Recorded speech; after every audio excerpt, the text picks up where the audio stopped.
इस दिल को भी सीने से निकाल। इस मंच पे आके बहुत बहुत कार्यक्रम आप सबके देखे के मिली। आदरणीय अनिल भैया नाम कर दनी जब एगो लड़की से बेइंतहा मोहब्बत करला दीपक भैया लड़का के जब लड़कियां छोड़ के चल जाले यार हम ना पूरा संसार करेला भैया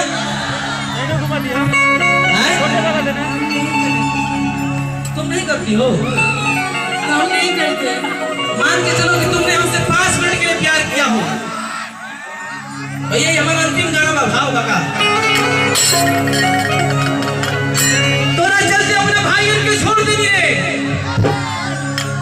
तोरा चलते अपने बाबूजी के छोड़ देनी, तोरा चलते अपने माई के छोड़ देनी। वो माई जो हम पे 9 महीना पेट में पाल बस लड़का कहता कि दिलवा में सपना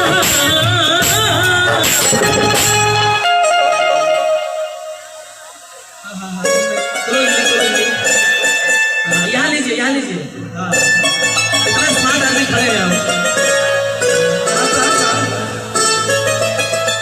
कि दिलवा में सपना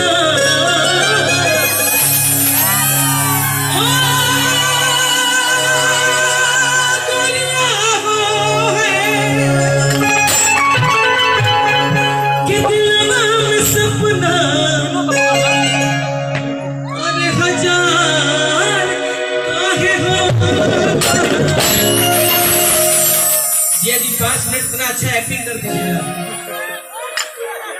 इतना रो के अपन साउंड से कपार फोड़ लो बुझाओ प्यार कइले बाड़ू।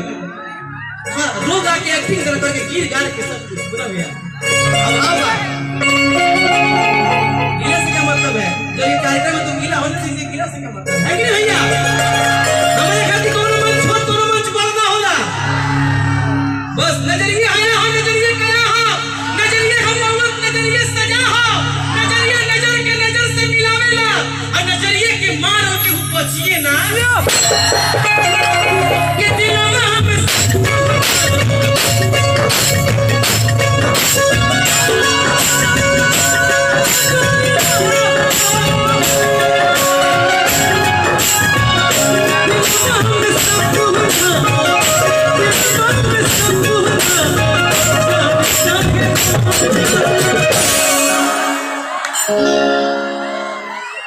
जा बेवफा, हमारे में कौन ऐसा कमी रही कि दीपक जी से खप गई?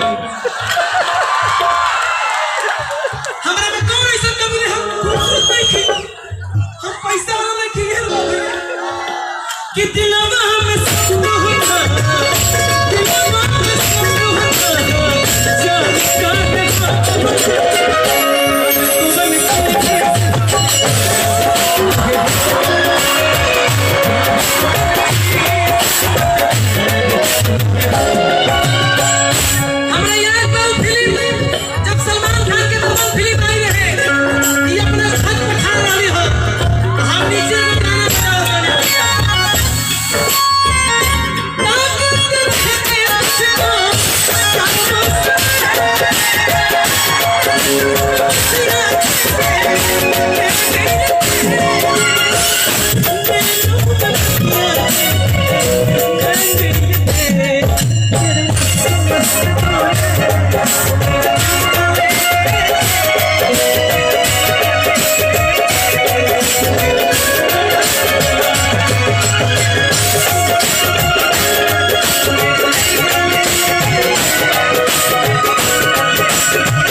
अगर तुम हमसे थोड़ा सा प्यार की होगी ना तो सासाराम में हतना जनता जना तो जुटल बारे ग्रेस कंपनी के सब इधर ग्रेस कंपनी यूज कर रहे हो। हतना बढ़िया शैम्पू का ग्रेस कंपनी यूज करो तो हमारा बाल एकदम सॉफ्ट हो गई बा ना हो। सही में आह कितना सुंदर लग रहे हैं आप। वाह वाह वाह। सावली सलोनी तेरी तूने न लेकिन अगर तुम हमसे इस मंच पे 1 मिनट के लिए प्यार किया